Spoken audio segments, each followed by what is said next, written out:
ไหว้เจ้าเหลือนะคะเป็นตัวเลยค่ะ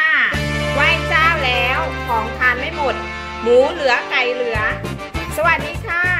กลับมาพบกับการช่องดีกว่ากินดินนะคะนี่ค่ะเดี๋ยวการไปจัดการกับไก่ก่อนนะคะ1ตัวค่ะนี่นะคะหลังเทศกาลตรุษจีนแล้วนะคะแน่นอนค่ะไก่เหลือนะคะวันนี้กันจะมาชวนเพื่อนๆทำไก่คั่วเค็มค่ะเมื่อสักครู่นะคะไก่การจะเหลือเป็นตัวเลยเมนูนี้การจะเลือกแค่ส่วนสะโพกไก่กับตรงปีกไก่นะคะแล้วการก็มาหั่นเป็นชิ้นๆแบบนี้นะคะมันก็จะได้อรรถรสของความเป็นหนังไก่แล้วก็เนื้อตรงส่วนนี้มันจะเป็นเนื้อที่นิ่มส่วนหน้าอกอะค่ะการจะเก็บไว้ก่อนเดี๋ยวการจะไว้ทำอีกเมนูหนึ่งเดี๋ยวรอชมกันนะคะว่าการจะทำเมนูอะไรนะคะแล้วก็มีกระเทียมค่ะแล้วก็มีใบมะกรูดนะคะไปเดี๋ยวเราไปดูว่าการจะทำแบบไหนให้น่ากินให้ลูกกันกินได้โอเคค่ะไปค่ะกระทะตั้งไฟนะคะการจะเอาไก่มาทอดก่อนค่ะทอดให้เหลืองกรอบเลยนะคะน้ำมันร้อนนะคะใส่ไก่ลงไปทอดเลยค่ะ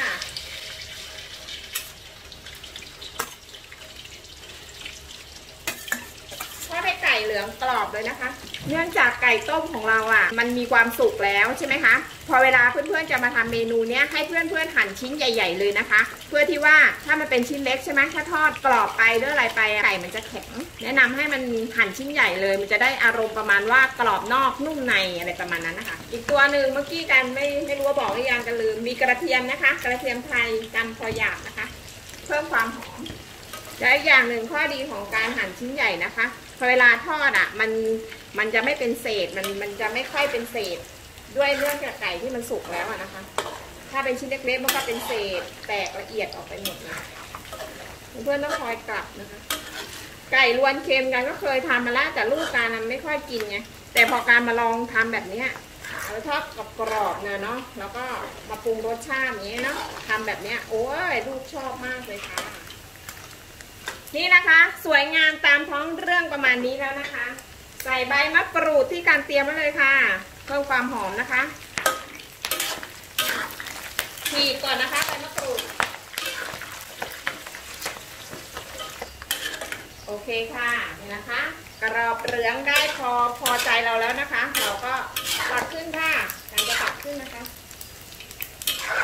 ได้ลักษณะแบบนี้นะคะพักไว้ก่อนค่ะทำขั้นตอนต่อไปเลยค่ะ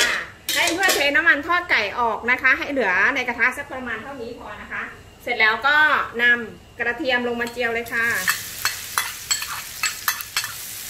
เจียวให้เหลืองเลยนะคะ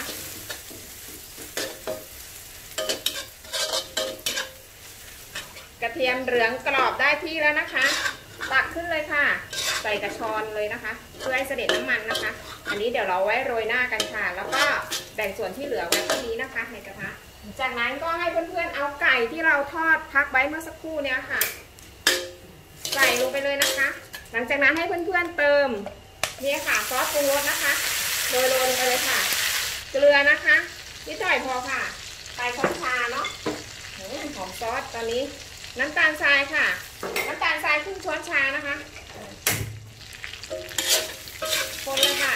อ้าวเมื่อสักครู่นะคะตอนที่การโรยเครื่องปรุงลงไปนะคะการปิดแก๊สไว้ก่อนนะคะแล้วโรยเสร็จแล้วการก็มาเปิดแก๊สค่ะแล้วก็ทำการคั่วค่ะนี่ไงไก่โคเค็มไก่คั่วเค็มแล้วแต่จะเรียกนะคะเสร็จแล้วค่ะปิดแก๊สได้อีกเมนูได้อีก1เมนูแสนอร่อยอร่อยจริงๆค่ะเพื่อนๆเสร็จแล้วค่ะเมนูของเหลือของการนะคะไก่คั่วเค็มค่ะไม่อยากจะบอกเพื่อนๆเป็นอีก1เมนูของเหลือที่อร่อยมากรับรองหมดแน่นอนค่ะจานนี้นะคะนี่ค่ะการก็จะโรยกระเทียมนะคะเพิ่มความหอมเข้าไปอีกค่ะนี่เลยชอบมากใส่มากชอบน้อยใส่น้อยแล้วแต่นะคะนี่เลยค่ะลองทำดูนะคะดีกว่าปล่อยให้มันคาซึ้งอยู่แบบนั้นเราก็มาจัดการเลยค่ะหมดแน่นอนค่ะ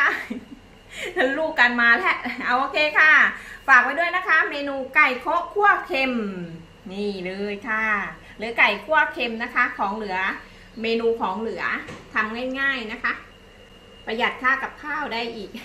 ชอบมากตรงนี้ค่ะฝากเพื่อนๆไว้ด้วยนะคะหากชอบคลิปนี้ฝากกดไลค์กดแชร์กด Subscribe เพื่อเป็นกำลังใจให้การทำคลิปง่ายๆอยู่กับบ้านให้ลูกให้ทุกคนทานกันนะคะคลิปหน้ากันมีอะไรง่ายๆมาฝากกันอีกนะคะรอติดตามชมกันค่ะคลิปนี้ขอบคุณมากและสวัสดีค่ะ